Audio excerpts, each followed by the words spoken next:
Logo. Yay! Go to the logo. Now I can go to our cool webcam scene. I wonder if I should make the web. I'm going to go to the webcam scene. Now people can see us. Hello, everybody. Although there's nobody here yet. Can We can have they to. see They us? can now see us. Well, really, it doesn't see you as show you as live on Twitch. I don't get Twitch It anymore. it shows me as live. I see the video preview. Oh yeah, so do I. Okay, fair enough. Fair enough. Oh no, I've got a cash flow advert, which is what I always wanted in life. Ooh. I know. Okay. How do I do that? If I make, what if I, see, I'm looking at all these different things.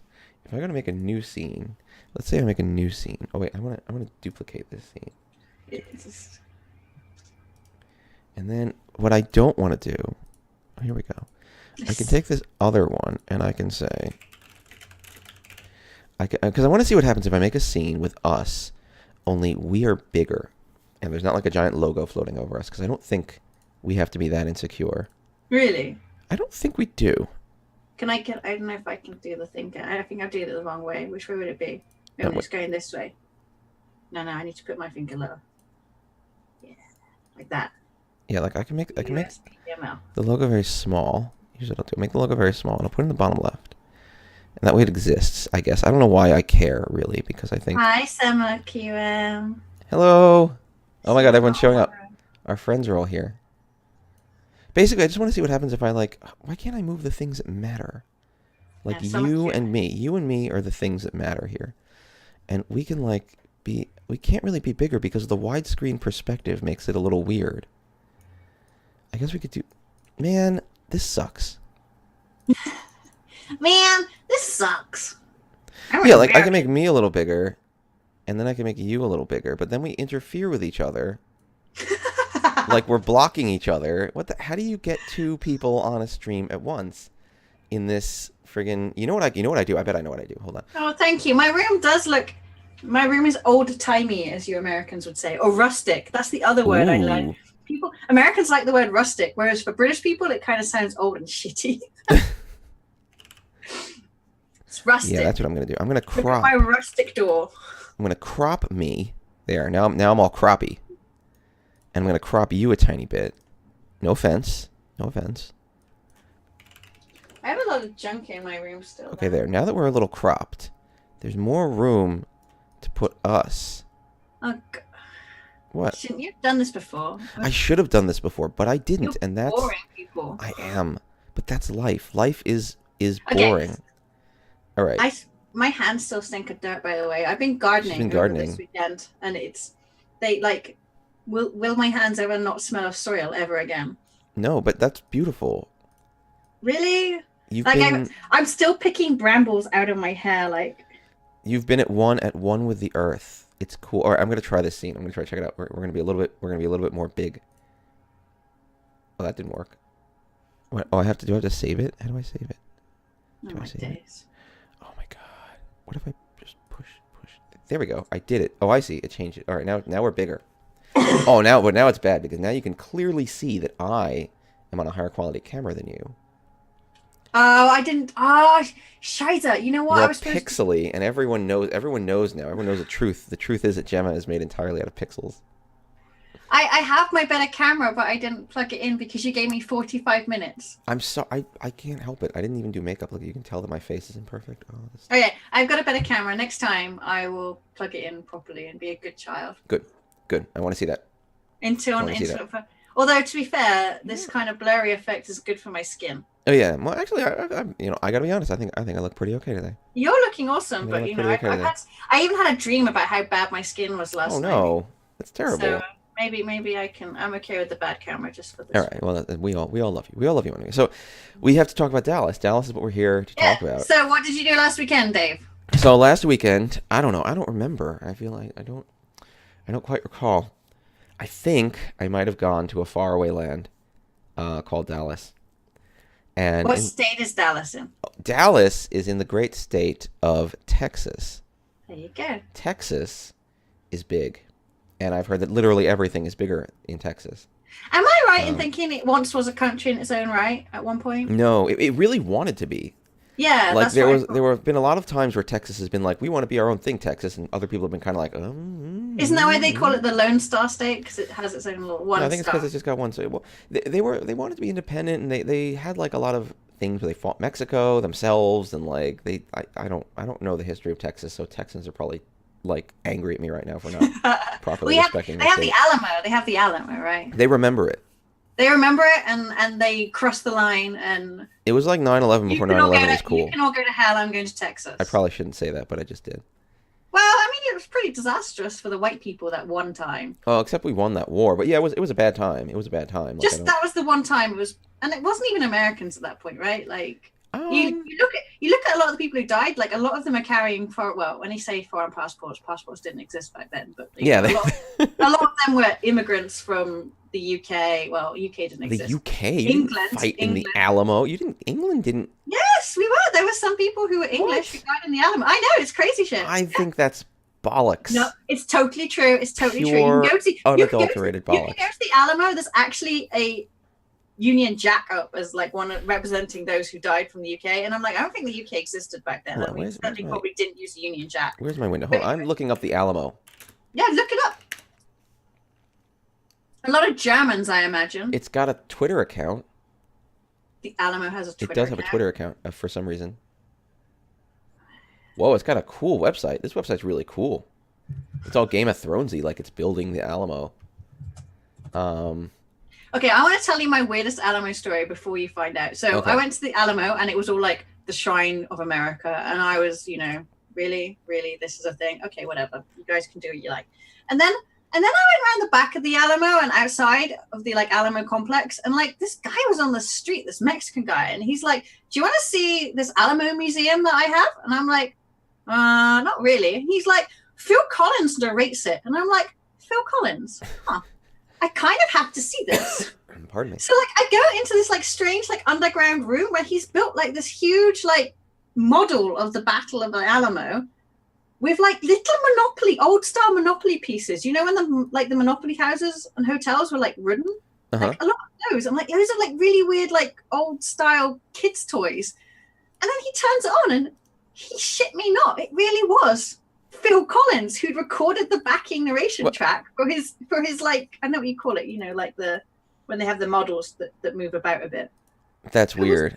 It was really weird. It was one of the most surreal moments in my life. I was like, what choices did you make, Gemma, to be in an underground basement owned by a Mexican watching a fresco? I mean, was it actually owned by a Mexican, or are you just being insensitive? No, it was. No, because Bill Collins apparently had spent a lot of money to buy him the goods for his museum. Really? Yeah, it's really, you know what? Like that's one thing that's the most fascinating thing about the Alamo to me. Like this weird cultish behavior inspires in people. Like why would Phil Collins be interested in the Alamo? That's a good question. I actually don't know. And that's like, isn't it Clinton Eastwood as well is obsessed with it? Like lots of people are really obsessed. Well, they like the story. The story, it's a very romantic story. It's a weird story. It is a bit of a weird story also. Hold on, I'm actually, Hello, are Sunshine correct. Squad. You are correct. I know I am correct, right? They were English people and Germans and French people. And I want to Well, I mean, when was the Battle of the Alamo? I want to show that you're correct here. It's like early 1800s, right? Yes. 1834, 1835. Hold on, I want to see if I can get 1830 something anyway. So if you think about it, you're going to have a lot of, especially like they only really they had the big waves of colonization on emigration to Texas from Europe at that point in time. So you're going to get mostly people who are born in Europe, right?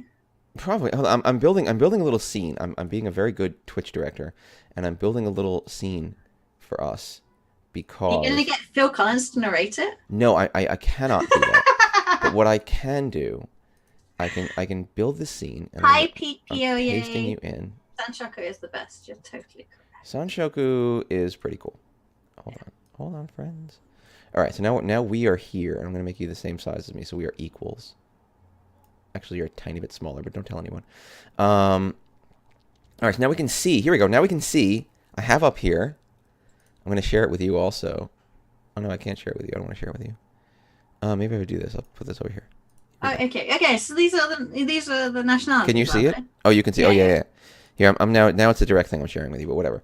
Yeah, so you can actually see here. Oh, look, they made it Coppers, they got Scottish there now as well. Oh, okay, they fixed Yeah, the no, flag. there's Scots, there's English people. Because when I went there, they just had the Union Jack, and I was like, you shouldn't really do that, guys, but okay. Yeah, they have William Blaseby, you got Daniel Bourne, you got George Brown. We got a bunch. There's like a Irish, decent amount of English and Irish people there. I mean, that's a little surprising. I didn't realize, but hey, the truth is out there. You are a nation of immigrants, I'm afraid. Really? I thought we all just kind of popped here. Just arrived. Yeah, we were all just here, and then we were good at being American. That's what we do. What is the red flag with the blue circle and the white stars? What is that? This guy? Oh, I can't see. William B. Harrison? No, it's not that. It's not easy enough for me to see that.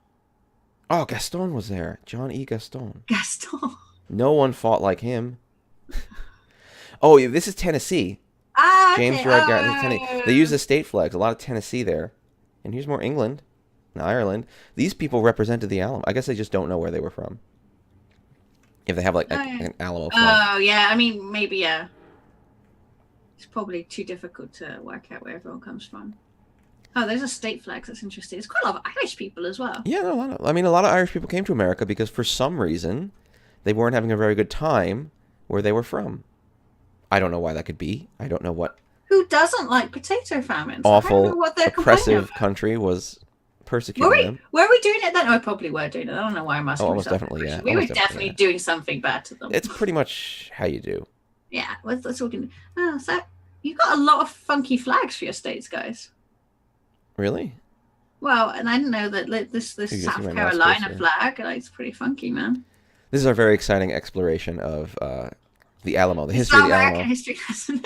Anyway, so you went to Texas. So I did go to Texas. I did not go to the Alamo. I don't think I was. Dallas instead. Yes. Where is? Hold on. Where is the Alamo? The Alamo is San Antonio. Okay, yeah. So I was decently far away from the Alamo. You were decently far away from that, yes. But you were in Dallas, where JFK got shot instead. That is true. Although I do not have anything to do with that. I don't think any English people were involved in that one for once. I don't have anything to do with that. I did not shoot JFK. As much as people like to make conspiracy theories about this. Do you have to confirm that just in case? Honestly, I do, and it makes me sad that I do, but I do. Let's go back over here. Okay, we'll go back. Okay, so you're in Dallas. Is our cool scene. Yeah, so we're in Dallas. It was a good time. So let me go through my Dallas story. Oh my God, someone got an Illuminati emoji for. He knows that I might be involved. He's like, you don't have secret handshakes anymore. You have very unsecret emoji to say. Yeah, just straight up send the Illuminati emoji to people to show you're in the Illuminati. That's how you do it. You're just like, check that picture is, because we don't have subtlety in communication anymore. But I got a text. Is it an important text? That's on your dollar sign, right? The pyramid thing is on the dollar, which is why people do think a lot of conspiracy things. Hold on. I have to text someone back. I'm being a bad host. You are. Okay, so I'll tell them. So Dave got on a plane from New York and went all the way down. I'm only talking about it because I'm very interested in like how big America is. Like we always mock Americans for never leaving America, but like it was like a 4-hour flight. You've got like 50 countries in America. Little countries, but they're about as good as European countries, except actually most of them are far worse than European countries on all metrics, but let's not go there. Anyway, so you went to Dallas. Yes. So Friday night, I did my work. I got out of work, and I trucked my way down to the airport. And what happened? Did anything exciting happen to the airport? No. I went through security. That wasn't very exciting. Good. I don't like excitement. No, there was no excitement. Good evening, Cruiser KTKM. Oh, hello. I got to the gate, and I got on the plane, and it was really weird because for some reason, this plane had way too many boarding zones. Like, I was boarding zone 7 out of, 9. And I'm like, how in the world do you have 9 boarding zones on a plane? I don't get it. But I sit down and like, it's a full flight. So I cram myself into my seat, and then there's a guy next to me, and that's fine. It's a full flight. But then the third seat, the aisle seat, is occupied. Or unoccupied. I'm sorry. Occupied wouldn't be weird. Unoccupied. It's empty. But the guy sitting next to me stays next to me for the whole flight. I hate that. What is wrong with people who do that? I don't know.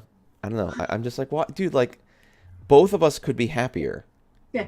No, once the doors are closed, it's okay, guys. You can just do what you want. And he like fell asleep. Like he didn't do anything too. He fell asleep and he would like flap his legs in his sleep. And I'm just like, dude, if you were sitting one seat over, I wouldn't even know you were doing this. Now I'm like mildly annoyed by it. But I took a late flight, so everyone else got there early. Everyone else got there like at 7 or 8, and I got in at like 11. Oh, Cruiser KTKM is mentioning the Czech tournament in a bunker. We can talk I about that in a did, I bit. did That see seems that, kind and of cool. I saw that they were dressing up in uniforms as well, and I was like, What uniforms? I don't know. I was like, huh, is that okay now? I mean, I'm alright with it, but huh. I mean, you gotta pick the nay. You gotta pick the right uniforms. I'm not Um, sure any of them were okay, really. I don't know. For the Czech Republic, I'm pretty sure they got screwed over by everyone in a uniform. possibly yes. Possibly all uniforms are negative in their history. So I land in Dallas. I get myself in the cab, get to the hotel, and of course I meet up with Greg and Jabin, who are already there, having a good time. And they're like, "Dude, So you want Greg to?" and Jabin are from the US Pro Mahjong, Yeah, right? they're USPML. They're USPML true and So true. they came down from New York as well. If you cut them, they bleed USPML purple, but don't cut them, please. We need them. Um, and so we met up, and they were like, "Hey, do you want to go get another dinner?" And so I was like, "Yeah, sure." So we trucked across to the McDonald's right by the hotel, which is weird because it was a new McDonald's that had not, automated ordering. Like you just walked up to this pylon, and you were Hmm. like, "Bleep bloop bleep bloop. I would like the food," and Oh, then like really? That's pretty normal here you got now. it. Oh, it's weird. It's weird here because We have like, yeah, the big screens and you press what you want. yeah, they're losing their employment. It's bad for them. Um, but anyway, so we ate. Then we slept because, of course, the tournament. Now this is not Donnie's fault. This is just due to the venue. But the tournament started at like 8 a.m. the next day, and I am a sleepy man. I don't want to. Summer King will bleed green. Oh yeah, I was on your group chat and they were like, Dave, we're leaving you behind. Yeah, no, it was a bad scene because like it was 8 a.m. so I had to get up really early and I had to truck over to the venue. It was a whole thing and like got there, everything was good, settled down, sat for my first table, and I will tell you that my first day at Dallas Tournament. So let me tell you a little bit abstractly. It was about 30 people at Dallas Tournament. It was what, 7 tables? It's 28 people. I 28 know people. because I did your posting for your results. It was a good showing. Everyone was there. Everyone's on time. It was really cool. Some faces I already knew. Some new faces that I didn't already know, which makes them new, which is a weird word overlap. Um, yeah, we have folks from all over. We have folks from LA, folks from San Francisco, folks from a local Texas area. We had New York. We had Florida. A big group from Florida drove up. Um, we had Zach's in Oklahoma, I believe. Oh, Oklahoma Mahjong Club, right? They've been more active on Facebook recently. I've Yeah, only we become had. aware of them It recently. was a really great turnout. The first day went extremely well. I mean, both days went well, but the first day, talk about the first day, went extremely well, very smooth. No rules issues, no big complaints, no dramas, no problems. Everyone just played on through. Um, we all hung out. I'll talk a little bit about the mahjong in a bit, but afterwards we went to our escape the room. The activity they had lined up for us was an escape the room. It was pretty cool. So we all went. I'm gonna turn so I'm facing the camera more. I'm gonna clonk into the microphone too. It'll be great. Uh, so we all did an escape the room, which was really cool. It was like a Aztec temple themed thing, and they put us in this like area, and it was like, oh hey, see if you can solve all of these puzzles, and there's puzzles all over the room, and you figure it out, and it worked out really well. I think we did it in like 33 minutes, which was almost a record. We're super Oh smart. yeah, because I saw the picture on social media and I had the record. I guess was like 28 or 9 minutes or 28 something. minutes remaining was what we had remaining at that point. Oh, And okay. it I took thought us that like was 33 or 32 minutes. And I think the yeah. record was 27 minutes to get it done. We were very close to getting it done in literally Wow. record time, which was cool. Because we're smart. We're smart and cool. Well, Um, mahjong does make you smart. That's it's that's true. what they say. We got a bunch of tacos before that. I forgot. We got delicious tacos. Um, and yeah, we all drove around in the van. It was cool, and we went back. And then of course I met up with Greg and Jay afterwards, and they were like, "Hey, you want to get another dinner?" And I was like, "Yeah, sure, why not?" So we went out to smoke barbecue, and we got a huge amount of meat, like an enormous amount of barbecue meat. Um, it was incredible. It was absolutely incredible. And so we ate everything, and then afterwards I was like, "Oh hey, did you know that on the menu they were like, oh, we will sell you like dry rub. We'll sell you spices and dry rub if you want." And I was Mm. like, ooh, that sounds great because this food's great. So I would like some of that. And I was like, can I buy some? And then this woman, she apparently is the wife of the owner. She comes out and sits down with us. She tells us all about the different dry rubs, like what you use them on and how they use them. And it was really cool. And she gave me a whole ton, like an enormous amount of dry rub. And I actually just tried it out this past Friday, and people said it was delicious on the meat that I cook for folks. But meat is like a big part of our mahjong I've life noticed here. that. We Like, do I a feel like lot. It's Mahjong and Atkins, We it's do a not lot. just We do a lot Mahjong. with meat. I mean, it's one of those things. It's just a good feeling. Everyone gets together and you cook a meal, and everyone eats and has a good time and like tries I new mean, really, things. we And should be calculating the carbon footprint of your Mahjong get it's together. pretty big. We have slain millions of cows. It is all for us. The methane production from my mahjong group is mostly cow related. Mostly. Mostly cow related, and it is enormous. It is enormous. We can't stop. We won't stop. We won't. Yeah, high stakes. Pia's mentioning high stakes mahjong. That's an up and coming event we're going to be running. We're going to be running high stakes mahjong. We're going to play mahjong for meat and see who can be the champion of high stakes. It's going to be exciting. I don't have a date for that, but it'll happen. So anyway, day one happens. So my play day one, my motto for this tournament, I had two mottos. Number one was I don't got to win this, and number two was ABS, always be second. Second place, it's the best place to be. Just be in second place. It is a good Um, strategy, I think. Like, so my first day, it was second, and then I screwed it up and got first. hmm, Wasn't happy about that. that's Wasn't just happy about that. It was a disappointment, big isn't it? disappointment. Yeah, Big first disappointment. place. Bugger. Um, and then so that actually put me in a pretty good position. That put me like net plus 40-ish.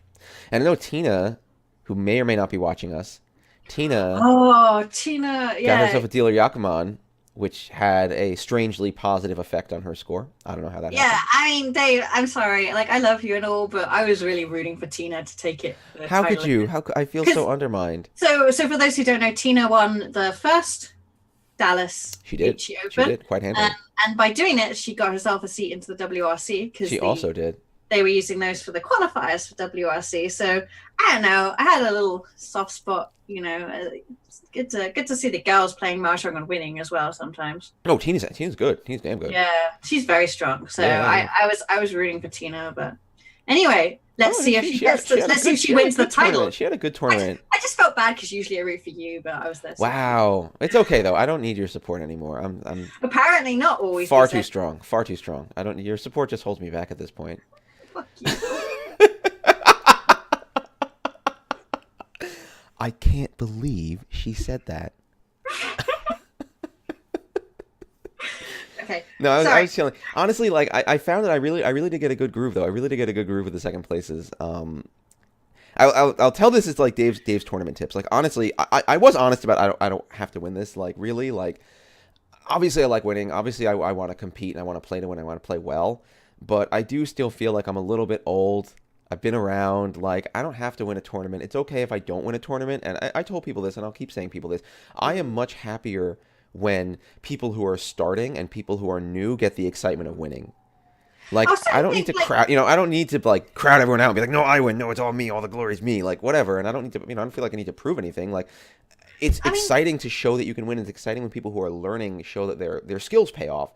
And so I mean, people having one of the metrics they use in Japan, rather than going who won the tournament, is whether you get to the final table. right, Like right, that's a better. Like if you regularly get to final tables, you're a strong player. yeah. Whether you win that tournament or not is by the by at that point. You're in, To some degree, yeah. I mean, Dave's tournament tips is going to be do your best. I mean, perform well, perform well.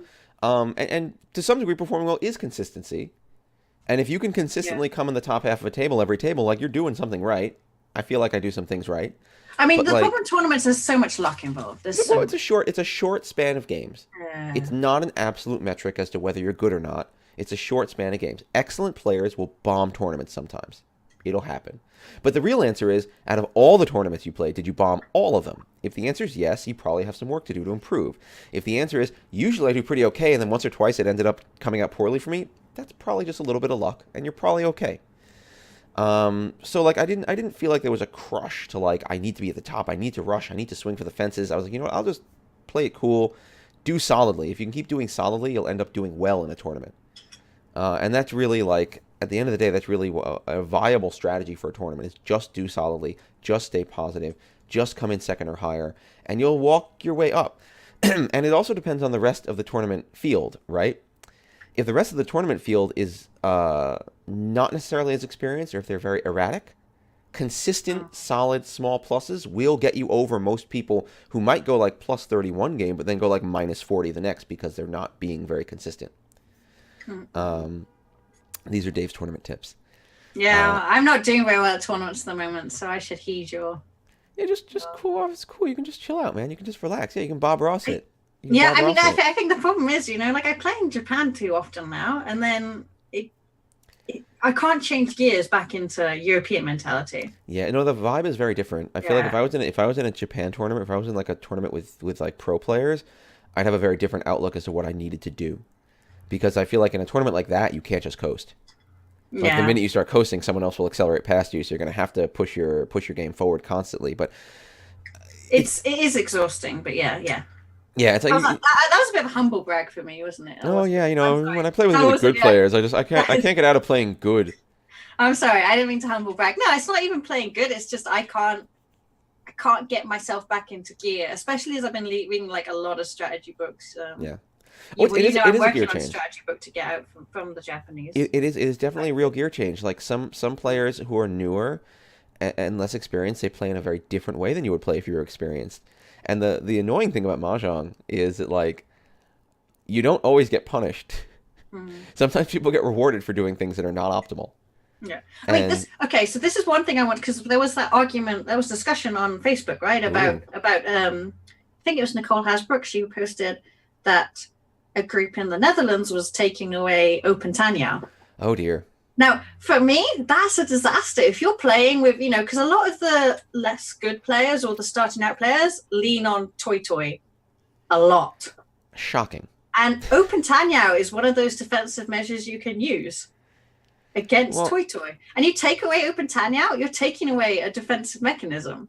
the reasoning given, if I recall, was something along the lines of the organizer felt like people were making too many open Tanyo hands, and thusly this made the game not interesting. And I mean, thusly, like blocking it was the right answer.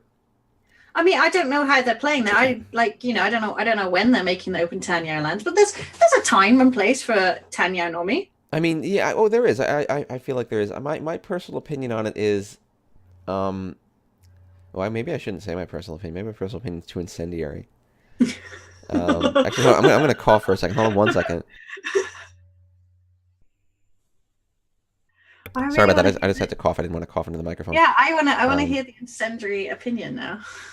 I think it means if your problem is that all of your games are devolving into open Tanyo fests, your players are not very skilled. I'm just gonna say it. Your players are not very skilled. It might be as well like a period that people have to go through, because I feel like it absolutely when is. EMA opened up the doors to Open Tanya, yeah, there definitely was a little bit of time where I was like, oh my days, I really can't see another Open Tanya once more. I'm going to scream. But then everything recalibrated. Everyone sort of found the right. The challenge is there's two things about this, right? The challenge is two parts. Part number one is that Mahjong is a 4-person game, and it takes 2 or 3 people at a table to enforce a play style. If it's, for example, talking about playing with pros, if it's 1 pro and 3 highly inexperienced players, that pro is not going to be able to enforce their play style. They're going to have to adapt. But if it's 3 pros and 1 highly inexperienced player, it's going to be pro land. That play style is going to be whatever those 3 pros kind of end up negotiating is what ends up being the language of that table is going to be enforced, and that 1 player is going to be lost because they're going to have to learn to read it. So if you have an environment, oh, Rossi is trolling you. I'm not even going to dignify him. I'm sorry. Open Tanya is a viable weapon, and it has its place. It has its place. You'll see it in pro play. You'll see it happen. It has its place as a fast, cheap hand. But in order to lift your players up past that, you need to help them understand, one, Open Tanya is cool, but the first person to win a Mangan hand is just going to be cruising the rest of that game, and you're never going to catch them if you can't build more value. You got to do something. You got to be able to take a step past 1,000, 1,000, 1,000. I mean, they didn't just put in Open Tanya, so we should clarify this. They didn't just put in. They didn't just take away Open Tanya. They put in red 5s as well. Oh, that's even more terrible.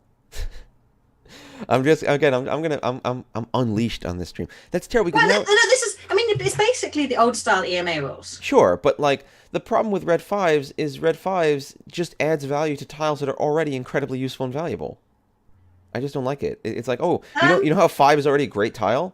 What if we made a 5 maybe even greater of a tile? I mean, I don't despise it. You just have to be playing a different strategy. You just have to play. I mean, but that's my concern for their club would be that they're going to put in red fives, they're going to take away Open Tanyao, and then they're going to go and try and play with the rest of Europe. And they're not going to be able They're just going to fail miserably. They're not going to have the experience to recalibrate, because red fives pull all of the hands into the center. Yeah. Right. Whereas not having red fives means that, depending where your Dora are, you can move out. And then, but that's the point of having, fairly standardized rule sets. You can enjoy playing the game with more people. I just feel like red fives put too many points on the table. Like, my problem with red fives is that, like, the overall, like, you stop even caring about hands like 2 and 30. Why would you ever win 2 and 30? Like, everything just hits Mangan all the time because you either, like, you very aggressively go to, like, grabbing those red fives and grabbing Dora and then seeing if you can make, like, Toy Toy or half flush. Like, the value you get out of that, just hitting Mangan over and over and over and over and over again, like, that is so high. And, like, I feel like I've played with highly skilled players with red fives where it doesn't get like that. But that's because everyone's involved in this really aggressive grapple because they're all incredibly aware of where those reds are, who might be going for them, how might you be grabbing them, and when they need to speed it out to undercut. And I guarantee you that's not what's going on in this club if they had to get rid of Open Tanyao because people were only making Open Tanyao.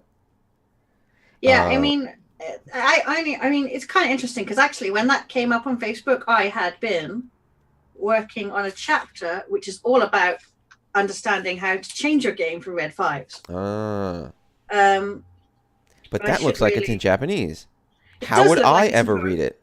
It's almost as if someone's going to put it into English for you all. Really? Who would have thunk it? Is it someone that I know and like who constantly directs obscenity at me on live streams? Perhaps.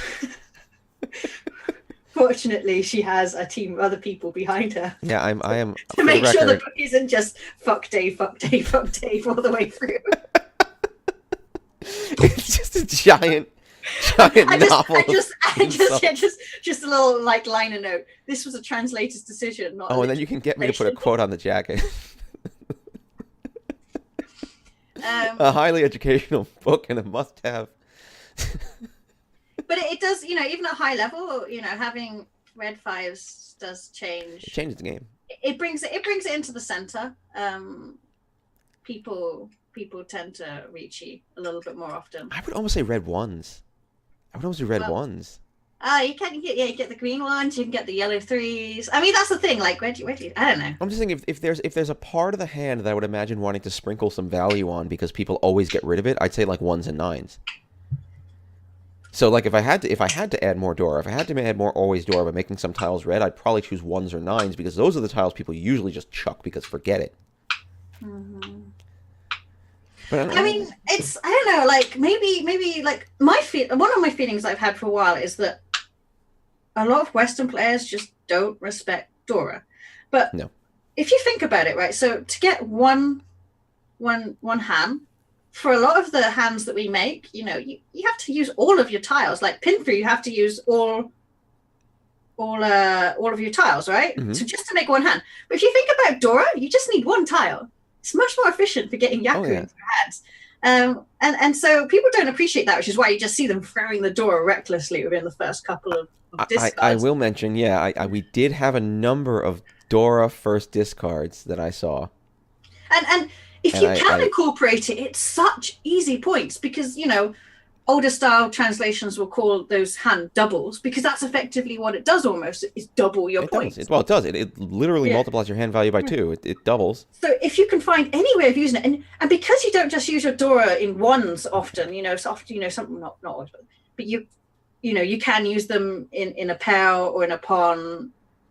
It just, your hand can just become monstrous without having to have something fancy going on in there, Like, think about getting a straight. It's just a nightmare sometimes. Oh yeah, no, it's the Dora. Dora is one of the easiest points you're going to get. Beautiful, yeah. But like, I do feel like there is a very there's a lot of levels of mentality you go through as you learn. But they don't realize that, so they're just throwing in more Dora. They don't realize the impact maybe that has. Again, there's lots of different aspects to learning. The first thing people ever think when they learn is, how do I even win? Like, how do I even make a hand? Like, let's start there. Like, I don't even know about value. I know about, how do I just make a hand? And then people go one or two different ways from there. Some of them go the, like, tile efficiency. Like, how do I make a hand as quick as possible? How do I maximize my rate of hand? Some go the defense route. How do I avoid dealing into other people's hands? But, like, I think it does take a while to get to that abstract, high-level view where you think, how do I make value? Like really, when you get your draw, what you should be thinking at a high level is, how do I get points? What are these tiles going to do for my points? I don't know. Now, You've got to add speed in there. If you're thinking no, of that, speed is important. Speed is important. You're balancing your points and your speed. Well, honestly, with my initial draw, half the time, I say about half the time, my response to my initial draw is, there is no way I'm getting points. These are bad tiles. That's because every time you open your hand, you're like, this is garbage. I know, and I mean it. I mean it with all my heart. But honestly, if I think I have bad tiles, I'm going to play that hand very differently. I'm going to prioritize safety. I'm going to try to make sure that I hold on to tiles that I know later I can use to decelerate and get out of the game if I'm not doing well, because I open that hand and I have 1-3-5 in 2 suits and like 1-4-7 in the third and then 4 different wins. Like, that's not a hand. That is a statistics experiment. Maybe I'll get all the right draws and something good will happen. Probably nothing good will happen because I'm playing Mahjong and nothing good ever happens. So at that point, I have to think to myself, as other people are throwing, I'm sitting there thinking, well, they've made this safe, they've made this safe, they've made this safe, and I'm balancing what I keep with what I know is safe. And I'm already out of that hand. They don't know it, but I'm already out of that hand. In fact, sometimes, if I'm feeling really crafty, I'll make my discard seem like I'm doing something much more dangerous than I am. Like, if I know I'm out of the hand, I can very aggressively discard like 5, 7, 3 in 1 suit as my first 3 discards. Let everyone wonder, oh my god, does he have an awesome Honitsu? Oh, yeah. I mean, you're burying them. Yeah, but let them wonder, let them stress. Yeah, but you know what? I don't feel like that's a great thing to do sometimes in a It's tournament. not, oh no, it's not always a great thing to do. This is situational. It's entirely situational. This is not like how you should play every day, every hand. Yeah, like But, if you're like, in a league situation, maybe that's like, but in a tournament, you really can't. Yeah. My situation in a tournament, in this tournament, I'm talking actually, this is very much about Dallas. This is very much about Dallas. Okay, let's go back to Dallas. My situation in Dallas, this is something I did a lot in Dallas. I did it many times in Dallas, and it got me many, many second places, because the first thing I try to figure out each hand, okay, there's a few things. One is, what are my tiles? Am I good? If I have an amazing hand, like, what am I going to do? Like, for example, I'd say at the last table, I lost second. I dropped from second down to third because I dealt in. I threw a Tuso. Into like an open hand that had a door or two in it. So it was like 6,400 points. It was unfortunate, but I threw that Tuso because throwing that left me Ishan 10 on Kokshi. You know, it was like discard 8. What do? You don't throw away the Kokshi because the Kokshi could win you the game. So fine, I feel like that's the right choice. It didn't work out, fine. And my hand started well enough that I was like, you know what, I have to do this. I have to go in this direction. There's no giving it up. Some hands you're fighting. You know from the draw, this is a hand to fight. But some hands you know from the draw that it's and some hands you know from the draw that it's not good. And if you know that it's or not good, the first thing you should do is look at your table and watch people and say, who is fighting right now? What is the situation? Now, if I'm doing well, if I have a ton of points, and someone else is a dealer, and third and fourth place are fighting like maybe they should be, I might be out of it. I don't need to work here. Those guys are going to work. It looks like not the dealer is going to push hard and bump the dealer anyway. So I'm just going to chill. I'm going to chill, and I'm going to, let my hand kind of be, make sure I'm safe, make sure I don't deal into anything if the dealer starts speaking, because that's dangerous to me as the leader. But otherwise, I'll let it go. If someone who's not supposed to be fighting is fighting, like if I'm in, this is a great way to get second place. Again, if I'm in second place and first place is up 50K over the rest of the table, and that player decides they're going to push, let them. Go right ahead. I don't need to push. I'm in second. I'll have fun. Crazy talk, man. People can be a little crazy. They don't always push when they should or not when they should. So like there's lots of times when you will end up deciding after considering the situation, this is not something I should be pushing. And I will say that those incidences go up in number the more other players do not make experienced choices.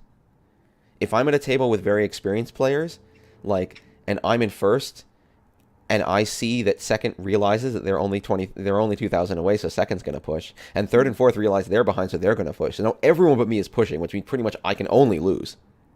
And they're also not pushing like crazies. I can just tell that they're sensibly making their hand go further. So now I'm in a situation where I have to play. I can't afford to not play. I got to play. I got to do something.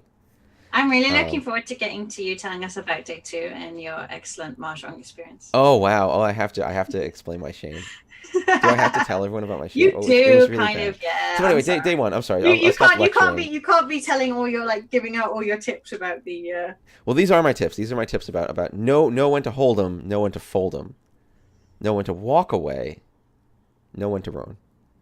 That's my musical advice. My musical advice of the day. Okay then. But no, it is important. Be aware. That is a big tip. Be aware of who's actually playing mahjong at your table, because some people just won't be, and if they're not a threat. And some people will be pushing very aggressively, and if they are, sometimes it does actually pay off to just get out of their way. Again, it especially depends on their experience level. It especially depends on what you see them making. If fourth place is going nuts trying to make a 1,000 point hand and you're up by 20K, let it go. Or sashikomi. Are we allowed to say that? No, it's big science thing. Don't say that word. All right, so day one was pretty good. Day two, what did I do on day 2? I got third place in my first game, day 2. But then I got a first place. I made up for it. And that got me over the cut. So let me just. How was the format of the tournament? Just so it was Okay. 8 Han-chan overall. 8 Han-chan overall. The first 6 are just round robin. Yeah. And then there's a cut, so the top 8 get elevated to top 8sville, and then everyone else is in Crapsville, where they can never breach the top 8 no matter what. So then you have like 1 Han-chan of semifinals. Then you do 1 Han-chan semifinal. Well, then everyone's scores get cut in half. Right. Okay. Then you rank by those scores. You do 1 Han-chan semifinals, and you add there. And then the top 4 out of that are going to go to the final table for the top 4 places. And the bottom 4 out of that are going to be 5, 6, 7, 8. They're going to play another table for 5, 6, 7, 8. Yeah. But you still keep the scores. Yeah. I believe. And then we did so I did that. I got there. I did the semifinal table, and I got. Anybody know what I got? I think you got second. Second place. If I recall. Second place forever. But that table, I only got second place at that table. Because I made a big mistake. And I made a really big mistake. mistake. So first, I'm going to make excuses. Here's where I make mistakes. excuses, right? I just got a chill down my spine. Didn't make a mistake. Wow. Let's talk about your mistakes later. You're exposing your hand while just saying chombo. Hey, at least I just go all out, none of these poncy ass chombo. I did not chombo, for the record. I did not chombo. But so I will make my excuses right now. This is after lunch, for which we had an amazing amount of barbecue meat. After I ate a ton of barbecue meat that previous night, and it was delicious. Donnie got an amazing lunch. It was so good. And I ate a bunch of lunch, and I forgot about my usual post-lunch slump where I eat lunch, and then after lunch I'm just like, ugh, and I'm terrible at everything. Right? I eat so many carbs at tournaments. And I paid attention to it the first day. I was like, watch out, post-lunch slump, better keep it together. And then today I wasn't even thinking. Second day I wasn't even thinking because I was so drunk on meat and stressed because, it's top 8. I'm like, top 8, I want to do well. I don't want to screw it up. So I am playing at that table, and I get into a chasing reach on a hand. And I drew, the hand was, I forget most of the hand, but I know that I got into that chasing reach by drawing a third 3-mon to have a concealed pung of 3-mon. And then my weight was a 5-8 weight. I had a 6-7 pin in my hand. That was my weight. And I did this thing where I'm watching everyone else really carefully. I guess I'm in reach. I don't need to worry, but I'm watching everyone else really carefully. And I draw, and I don't draw my winning tile, and I discard it.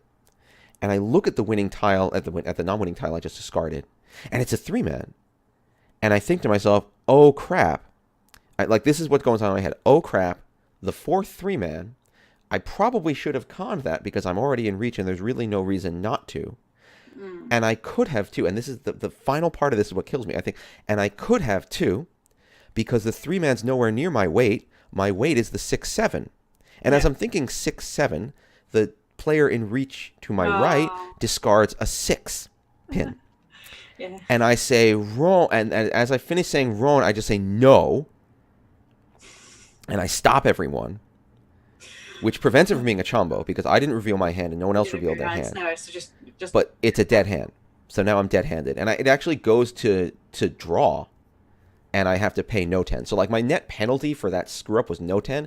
But of course, I know everyone says don't chase rabbits, and of course I would have rinchoned. Oh, you should not chase rabbits. I would have That's been naughty, Sean. man. It takes a second to look. I understand. I take full responsibility. Yeah. Like, it's not like I stopped the table and I was like, everyone, what would it have? Like, it was right in front of me. So as we went to shuffle, I looked at the tile for like a quarter second. I didn't delay the game. That's rude. No. And you're right. Maybe you shouldn't. But like, I I take responsibility for the torture I caused myself by knowing. But like, that would have been my like reach sumo Rinchan. God only knows. I didn't look at the extra door because that would have taken time. Like, that's too much.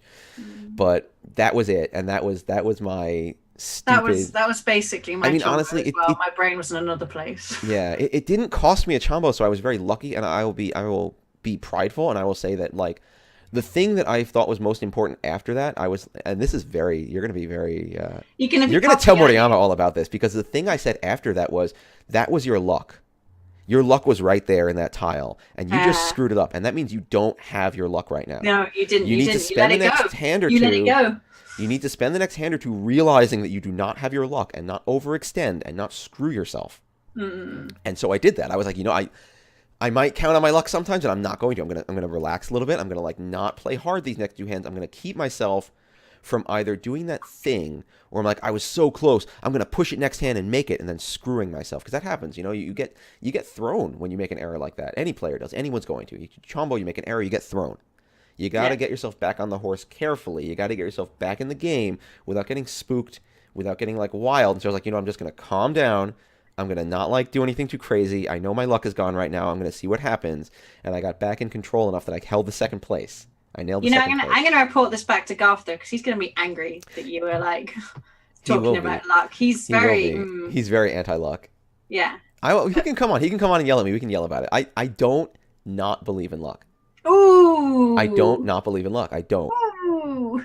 But I also very strongly. You're definitely swimming against the current there, though. I very strongly believe in statistics. For the record, if you tell me about statistics, I'm not going to be like, "Oh, that's not real." I was about to say, should we let Bloomberg know that you only think? No. I do believe in statistics. I do believe in numbers. I do believe that is a very valid and real aspect of the game to study. So before everyone dogpiles on me, but for some reason I don't know, and I would never tell someone else what to do with their luck. But I believe that I have my luck. I believe it has happened. It has happened. I do feel like I have my luck. I do feel like I can talk about it. But I don't think I can tell other people, "Oh, you should do this. That's lucky." Like I don't think I wouldn't say that to anyone. Except I do always tell everyone about our corner draw thing. Don't talk about the corner draw. So I'm going to tell everyone about the corner draw. So the corner draw. A corner draw is during the deal. If you have to draw tiles both from one wall and another wall, when you get your set, you have a corner draw. And we have firmly decided in the U.S. Premier that the corner draw means you will either win or lose. We don't know what it means, but it does do something. So everyone be very aware that the corner draw is real. It does nothing. It does everything. It does nothing. It does everything. I thought I was the superstitious one, and you came out with that nonsense, and I was like, "You what?" Look, it's true. It's true. Even no, Tom knows it. Tom knows it. Everyone knows it. Anyway, so you got to the final table then, Dave. I did. So my second place cruised me on up to the final table, which was a really good game. That was a really, really good game, and I feel a little bad because you were rooting for Tina, and in the first few hands, I like played some rough mahjong and took a bunch of her points. I'm sorry, Tina. I apologize to her. She threatened to stab me. I like Tina. Tina's great, and she's a really good player. But I had to win the hand, and she discarded the tile, and I wasn't about to just let it go. That'd be favoritism. So who was on your final table? It was yourself. It was myself and Tina and Masahiro and honestly, I forget the fourth gentleman's name, and I feel bad. He was a very nice gentleman. Let me see if I can find it. I can get that information from you. I'm looking. Does he have the results up? I didn't play with them, so it's okay for me to not remember the names. It was Hirotaka. Oh, yes. Hirotaka Takeuchi. But I believe he's a Dallas local, I believe. Oh, really? Okay. Yeah. So, let me double check what you're saying. Yeah. Hirotaka Takeuchi. Yeah, I would have been in third place overall if it wasn't for the fact that that was the game where I slipped down to third. I have to be honest though, like looking at the scores going into the final table, I mean, there really was one gentleman who looked like he was going to win and did win impressively. Oh yes, no, it's one of the artifacts of the score having and stuff like that is like Coming out of that third table because I beefed it, and because I only got second, and because he got first, like Masahiro ended up with a huge lead going into third. So we didn't really even have to play that much. To be fair, Masa was kind of employing your strategy. I suspect he didn't. Oh, absolutely. No. At that point. So he was because I was watching the results because I was posting them up for you guys, and he was like, he wasn't doing impressively, but he was definitely staying in the same. Yeah. No, he's a solid player. He was playing consistently. Yeah. And then he just managed to accelerate before the cut and got himself into the cut. It was the game right before the cut.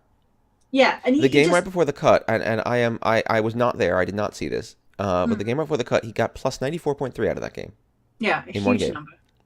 Because apparently, from the players at that table, he just sumoed forever. It was just sumo. I think like second place and third place had like 7,000 points. So it was a nuts game. Yeah. But I wasn't in it. I can't really talk about it other than to say that the outcome was an insane. Yeah, I mean that's crazy. And then as soon as he was in the semi-finals and the finals, it was just such a strong showing as well. Yeah. Well, again, he won first on the first table, and again, this is not a criticism. This is absolutely right. He got to that final table, and he did not have to play because he was already so far up. Yeah. He needed to avoid disaster, and that was really all it took. As long as none of us went crazy, but the rest of us were all struggling because we were all in contention, so we were all playing really, it was a really tight game. It was an excellent game, and again, it is not a criticism when I say he didn't have to play. Oh no, it is a recognition of legitimate strategy. He was so far up that he did not have to take any risks, and he didn't, which is the wise decision. I can't find the semi-final results. Why is that? That's really annoying. I don't know. Is this it? No, yeah, because I remember looking at them going, wow, he's happily. So I'm quite. No, I don't. You know what? I'm sorry. I don't understand the results. I'd have to recheck your. I have to recheck the format. It looks kind of weird to me. Oh yeah. I don't get that. Anyway, I'm sorry. We have the results. The results are real. But yeah, so that's they are the real. I don't know how to read them in this. Anyway, we played that final game. Honestly, I was so happy with that final game because basically it's just you three have to fight it out, right? You three fighting to try. No, but I mean, not and that he there just were. has to stand at the top of the castle and just sling a few stones down every now and then. Yeah, just avoid disaster. Like had one of us had a breakaway, then maybe he would have had to get involved. But he really didn't have to worry too much. And he won. Yeah, he was really strong. It was really exciting, and then he won a beautiful trophy. That game was the best game. Not that the other games, not that there weren't good other games. But that last table was really, really good. That was a really great game. I had a really good time with it. And to kind of after Tina got the Yakuman to come back and surpass her is really impressive. I think. Yeah. Yakuman tend to really, especially if everyone's playing tight, they tend to really screw up a tournament in some respects. Yeah, Yakuman, it's rough, but... Well, I mean, that's why the EMA took away the double Yakuman. Yeah, I feel like the double Yakuman's just insulting. Like, the double Yakuman's just like... You were at the ERC where that double Yakuman happened. Oh, yeah. So, there was one ERC where a double Yakuman happened, and the player didn't really do very well the rest of the time, apart from that one double Yakuman. I almost won a double Yakuman. And he just won the entire event. That's my forever complaint, my forever whine about that ERC is how I would have won a double Yakuman if it wasn't for that ref. No. Did they do triple Yakuman? I genuinely don't remember who it was, and I genuinely do not want... I remember who it was. I don't want to shout someone out from like 8 years ago. Like, it's over. It's done. It's 8 years have gone by. If they're still reffing, I'm sure they've gained a lot more experience. And if they are not... It was one of your countrymen. No, it wasn't. No. It was not my countryman that had anything to do with my problems. I know that for sure. Okay, fair enough. It was someone else who was on that. Again, I don't even remember. And I would never He was the head ref. He was the head ref, but it was not... It was because someone was staring at my hand. It was the ref who was staring at my hand. Oh gosh, yeah, no, that was a long time ago. Yeah, no, I don't care. I don't care about who it was. I don't care about who it was. It was a long time ago, but I still will complain forever at how I would have won the double Yakuman. Could I have won a triple Yakuman? Wait, sorry, stop the press. Dave complained. Oh. Dave did complain. That seems very uncharacteristic. Well, it propelled me to victory in that tournament. That's how it works. Right, so your final placing in Dallas was? 4th. Not the podium. That's sad. No, not podium. It's okay. As I said, I lost. It was because I lost those 6,000 points in that hand where I dealt the two so, which I still felt was the right move. Like I didn't even feel bad about it. I was like that was the right discard for the situation. Turned out I lost some points. That bumped me down into third I mean, place. that's a tough format as well. That the points are carried over with you, Yeah. and also you get one hand chan for the semis and one hand chan for the finals. It's a little rough, and I mean because of my I don't second know, place strategy. Who would generate such a nonsense format like that? I don't know. It's just stupid. I'm just gonna look around, suspect. But like it's fine. I also because of that second place strategy, I did not have a huge bank of points sitting under me. So yeah, it was a little vulnerable. But this, I mean, what 57, 51, 43, second, third, and fourth. It was a really close outcome. Hardly no player got like blown out of that game. Yeah. Overall, it was a good game. I had a great time. Good to play. It sounds like you had a good time. I did know it was a really good tournament. It was run very well. Donnie did an excellent job. Everything went very, very smoothly. No problems, no hitches, just game on game on game on game. Everyone having a great time. Everyone was really friendly. We streamed live from the venue, which was really cool. We had a good time. It was good. It was good. So that's our any other Dallas news wrap-up. that you want to tell us? Florida have announced an event, haven't they? Yes, Florida's having an event, which is going to be really exciting. I don't quite have the details, but we'll see about publicizing it. Yeah, I'll get like a publicization banner up. Yeah. We're going to be doing New York events coming together. I know I've been a little quiet about it. New York events going to have more stuff. We're going to get a website up soon. We're going to start pre-registration soon. Next few weeks. Be aware. It's going to be awesome. We're going to be doing more stuff here for USPML, which you'll all see as we announce it. So that's going to be awesome. Be excited if you're involved. If you're not involved. If you want to get involved, let me know. But if you live far away and you're not involved, we can try to get you more involved. We're looking at doing more stuff at You say conventions. 1984 is 1984 is excited. excited, yeah. Which is awesome. I'm gonna get if you send me the Florida information, I'll make like a splash page I can pull up to like advertise the Florida tournament with like a picture and stuff like that. So just email it Yeah, to we me. can. Well, I think they have like a cute little Facebook thing. I was going to put it up for the WRC one as well because they're using WRC rules, which I've heard are the best rules. I might well go to Florida just because I know people in Florida. I know the Florida guys are awesome and Florida girls, and I know I have a friend in Florida I've never visited. I could go. I'd go to Florida. Doing conventions. So we did not do PAX East this year, as many of you may have noticed. But we are going to see about doing PAX Unplugged, which is a little later this year in Philadelphia, where they have amazing donuts. And we are going to look into doing stuff at Gen Con. I as of now, am going to be at Gen Con, which is going to be really cool. A small thing at Gen Con just to start, just to suss it out, see what the interest level is. Gemma was considering some things. You want to talk? Do you have any news? Do you want to say anything about it? Well, Do you want to keep it I under don't wraps? have any news yet, but yeah, no, let's wait. Keep that under wraps. Confirmed, yeah. And we are probably actually going to be at Otakon. That's news. It's a new thing. We might well be running. So this is that not literally Otaku-con? I think so, yes. Actually, I was hoping it was Nobunaga Oda-con. I've made this joke with people a million times, but I'm going to keep making it. But it's not. It's not a Nobunaga Oda enthusiasts convention. I like that guy. So we are not. It's not officially confirmed yet. So just being very clear, not officially confirmed. But it looks like it might be possible for us to run a Mahjong room at Otakon like they do at Sakura-con. Only this will be East Coast. This will be Washington, D.C. area. So expect to hear more about that. We will definitely want people to come and help teach. We can definitely provide you with some stuff for doing that. But this looks like it could be a super fun Mahjong learning venue. So that's a thing. And then there's NAO later, which again we're going to put up a website. We're going to do all this stuff. So we got a lot going on. It's great. There's a lot of Mahjong. And I think we've hit our hour. Yeah, next weekend I'm in Austria, so I will not. Why are you in Austria? Playing Mahjong. I'm going to try to stream more. I'm going to try to stream more during the week. I'm going to see about streaming. I realized what I could do if I want to get sneaky is I could stream Yakuza Mahjong. Because enough people are playing Yakuza 6 now that just came out, and no one knows how to play the Mahjong. So I could stream that, and then I'll become an incredibly popular Twitch streamer. And then everyone will want to hang out with me on my stream, and then everyone will play Mahjong forever. Well, that's I don't know. I'm scared now after venturing into Twitch IRL. Like, that was a terrifying world. Well, you want to do some. You could do an IRL stream. Just be like, but no, like, Gemma, yeah, I was about to say, this no, is I me just have to go, gardening. Oh, you want to do your ASMR stream? Yeah, like that was just weird, man. Like, what are they doing? Whatever they want.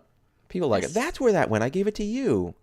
Yeah, you gave it to me, I remember? forgot. No, I forgot that I gave you the little blue cover thing. That's all. I was like, I know I bought a little cover once. I wonder what happened to it. Now I know. It was like $2. I don't care. I just forgot that I gave it to you. It doesn't really fit properly either. It's like it's really tight on that thing. Like it feels Yeah. a little dangerous. Anyways, so anyway, thank you all for watching. Yes, It's always thank been you. fun. We will play more Mahjong and do more streaming. And I love you all. Bye everyone. Going to outro. Going to outro time. Yeah, you have need an outro for this. Outro music. We make up an outro music every time.